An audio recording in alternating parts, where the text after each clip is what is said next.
Di tengah luasnya Samudra Atlantik, sekitar 600 km dari pesisir Afrika Barat, berdiri sebuah negara kepulauan yang mungkin jarang muncul dalam berita dunia.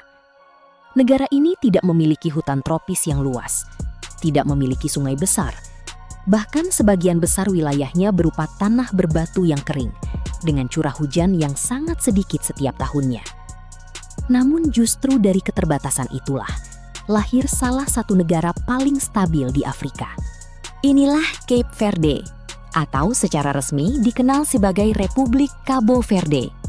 Sebuah negara kecil yang berhasil mengubah lokasi terpencilnya menjadi kekuatan ekonomi, pariwisata, dan diplomasi. Dan yang paling mengejutkan adalah, negara ini berhasil tampil mengesankan di panggung sepak bola Piala Dunia 2026.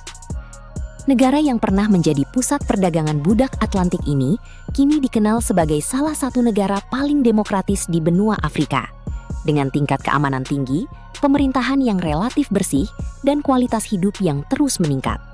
Bagaimana negara kecil tanpa sumber daya alam yang melimpah bisa berkembang menjadi salah satu kisah sukses Afrika? Mengapa puluhan ribu wisatawan Eropa rela terbang berjam-jam hanya untuk menikmati pulau-pulau di negara ini? Dan bagaimana masyarakatnya mampu bertahan di wilayah yang sering mengalami kekeringan ekstrim selama berabad-abad? Mari kita telusuri kisah lengkap Cape Verde. Cape Verde bukan bagian dari daratan Afrika. Negara ini merupakan gugusan sekitar 10 pulau utama dan beberapa pulau kecil yang muncul akibat aktivitas vulkanik jutaan tahun lalu di dasar Samudra Atlantik.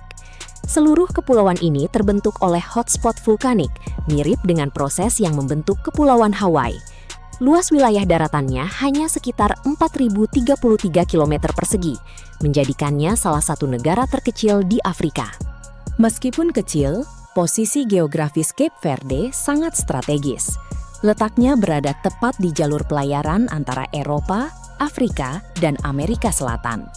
Selama berabad-abad, lokasi ini menjadikannya tempat persinggahan kapal dagang, kapal penjelajah, hingga armada militer. Pulau-pulaunya terbagi menjadi dua kelompok utama. Kelompok utara dikenal sebagai Barlavento, sedangkan kelompok selatan disebut Sotavento. Masing-masing memiliki karakter yang sangat berbeda.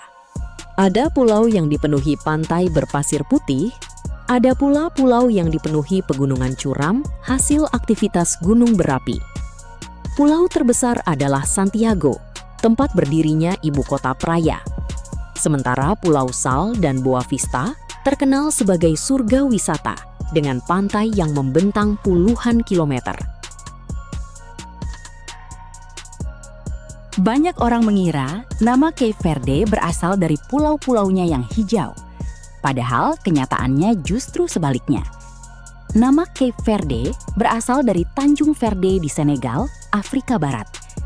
Ketika pelaut Portugis menemukan kepulauan ini pada abad ke-15, mereka menamainya berdasarkan tanjung tersebut karena letaknya berhadapan langsung dengan pantai Afrika. Ironisnya, sebagian besar wilayah Cape Verde justru memiliki iklim semi gurun. Vegetasinya relatif sedikit, curah hujan rendah. Musim kemarau berlangsung sangat panjang. Pada tahun 2013, pemerintah resmi meminta dunia internasional menggunakan nama Cabo Verde, mengikuti ejaan bahasa Portugis. Perubahan ini bertujuan memperkuat identitas nasional dan mengurangi kebingungan dengan istilah bahasa Inggris Cape Verde. Kini, di berbagai organisasi internasional, nama resmi negara tersebut adalah Republik Cabo Verde. Berbeda dengan banyak negara Afrika lainnya, Cape Verde memiliki sejarah yang unik.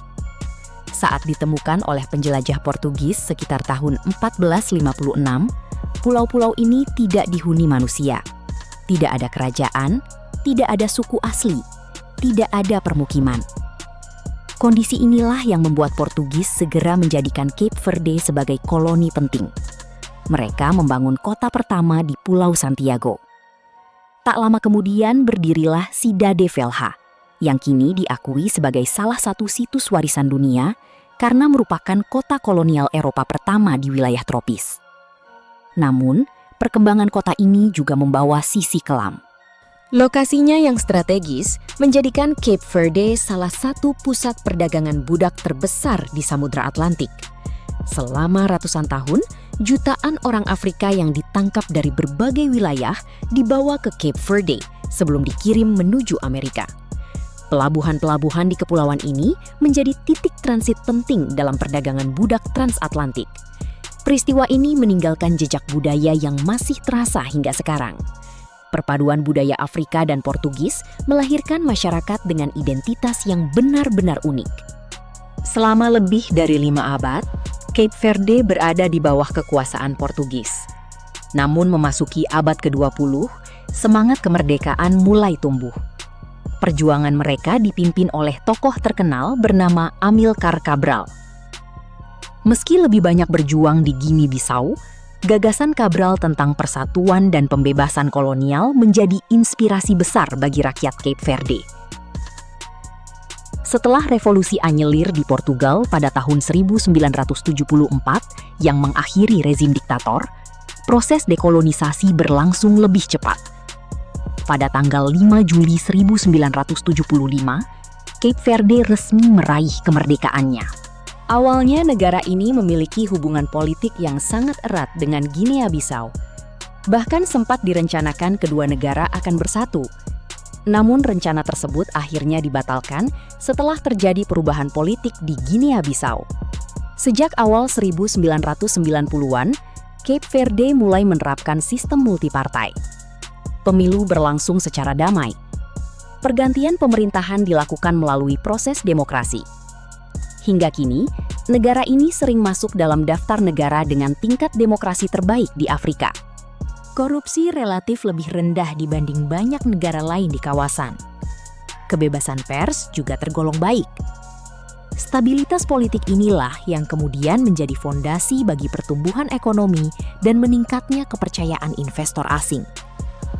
Tidak mengherankan jika Cape Verde kerap disebut sebagai salah satu contoh paling berhasil tentang bagaimana negara kecil dengan sumber daya alam terbatas mampu membangun institusi yang kuat. Jika dilihat dari udara, Cape Verde tampak seperti gugusan pulau tropis yang mempesona. Lautnya berwarna biru kehijauan, pantainya berpasir putih, dan beberapa pulaunya dipenuhi pegunungan dramatis. Namun, di balik keindahan tersebut, alam Cape Verde sebenarnya sangat keras. Negara ini berada di wilayah transisi antara iklim tropis dan gurun. Angin kering dari gurun Sahara secara rutin membawa debu halus melintasi Samudra Atlantik menuju kepulauan ini. Fenomena ini bahkan dapat mengurangi jarak pandang selama beberapa hari dan memengaruhi kualitas udara. Curah hujan di Cape Verde termasuk yang terendah di Afrika. Di banyak pulau, hujan hanya turun beberapa minggu dalam setahun. Bahkan ada tahun-tahun ketika hampir tidak turun hujan sama sekali. Akibatnya, kekeringan telah menjadi bagian dari sejarah negara ini selama berabad-abad. Pada abad ke-18 hingga awal abad ke-20, beberapa musim kemarau panjang menyebabkan gagal panen besar-besaran dan kelaparan yang merenggut puluhan ribu jiwa. Kondisi ini memaksa masyarakat Cape Verde belajar hidup dengan sumber daya air yang sangat terbatas. Saat ini, sebagian besar air bersih diperoleh melalui desalinasi, yaitu proses mengubah air laut menjadi air tawar. Cape Verde menjadi salah satu negara Afrika yang paling bergantung pada teknologi ini untuk memenuhi kebutuhan sehari-hari penduduknya. Pemerintah juga membangun bendungan kecil, waduk, sistem irigasi modern, serta teknologi pemanenan air hujan. Upaya tersebut menjadi bagian penting dalam menghadapi perubahan iklim yang semakin ekstrim. Sebelum kita mengakhiri perjalanan ini, ada beberapa fakta menarik tentang Cape Verde yang mungkin belum banyak diketahui. Pertama, Cape Verde memiliki salah satu tingkat literasi tertinggi di Afrika. Pendidikan menjadi prioritas nasional sejak awal kemerdekaan, dan hasilnya terlihat dari meningkatnya kualitas sumber daya manusia. Kedua, negara ini menggunakan mata uang Escudo Cabo Verde yang nilainya dipatok terhadap euro. Kebijakan ini membantu menjaga stabilitas moneter dan mempermudah hubungan ekonomi dengan negara-negara Eropa. Ketiga, Meskipun secara geografis berada di lepas pantai Afrika, budaya Cape Verde sering dianggap sebagai perpaduan unik antara Afrika, Eropa, dan Atlantik. Perpaduan ini terlihat dari musik, bahasa, arsitektur, hingga kulinernya. Keempat, Cape Verde dikenal sebagai salah satu lokasi penting bagi penyu laut, terutama penyu tempayan atau loggerhead turtle. Pantai-pantai di Pulau Boa Vista menjadi tempat bertelur bagi salah satu populasi terbesar spesies ini di dunia.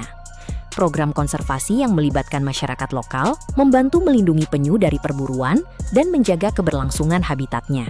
Kelima, olahraga paling populer di negara ini adalah sepak bola. Banyak pemain berdarah Cape Verde yang berkarir di liga-liga Eropa, terutama di Portugal, Prancis, Belanda, dan Inggris. Diaspora yang luas turut berperan dalam perkembangan olahraga nasional. Baru-baru ini, yang paling membuat dunia heran ialah penampilan gemilang skuad timnas Cape Verde di ajang bergengsi Piala Dunia 2026 di benua Amerika. Sempat menahan imbang timnas Spanyol adalah sebuah kebanggaan tersendiri. Keenam, meskipun wilayahnya kecil, setiap pulau memiliki karakter yang berbeda. Santo Antao terkenal dengan pegunungan hijau dan jalur pendakian, Fogo dengan gunung berapinya, Sal dan Boa Vista dengan pantai-pantai eksotis, São Vicente sebagai pusat seni dan musik, sedangkan Santiago menjadi pusat pemerintahan dan sejarah. Keberagaman inilah yang membuat Cape Verde terasa seperti beberapa dunia yang berbeda dalam satu negara kecil. Cape Verde adalah bukti bahwa ukuran sebuah negara tidak menentukan besarnya pengaruh atau kualitas pembangunannya. Di tengah Samudra Atlantik yang luas, negara ini tumbuh tanpa kekayaan minyak, tanpa tambang raksasa, dan tanpa sungai besar yang menopang pertanian. Selama berabad-abad, masyarakatnya hidup berdampingan dengan kekeringan, letusan gunung berapi, dan keterbatasan sumber daya. Namun mereka memilih untuk berinvestasi pada hal-hal yang tidak dapat habis digali dari bumi. Pendidikan, demokrasi, stabilitas, kerjasama internasional, dan kualitas sumber daya manusia. Dari bekas pusat perdagangan budak di era kolonial, Cape Verde telah bertransformasi menjadi salah satu negara paling stabil, damai, dan demokratis di Afrika. Sebuah perjalanan panjang yang menunjukkan bahwa ketahanan sebuah bangsa tidak hanya diukur dari kekayaan alamnya, tetapi juga dari kemampuan rakyatnya untuk beradaptasi, bekerja sama, dan membangun masa depan. Mungkin itulah pelajaran terbesar dari Cape Verde, bahwa bahkan sebuah negara kecil yang berdiri di atas batuan vulkanik, dikelilingi lautan luas dan berkali-kali diuji oleh alam, tetap mampu menemukan jalannya sendiri menuju kemajuan. Karena pada akhirnya, kekuatan sejati sebuah bangsa bukan hanya terletak pada apa yang dimilikinya, tetapi pada bagaimana ia memanfaatkan setiap peluang yang ada.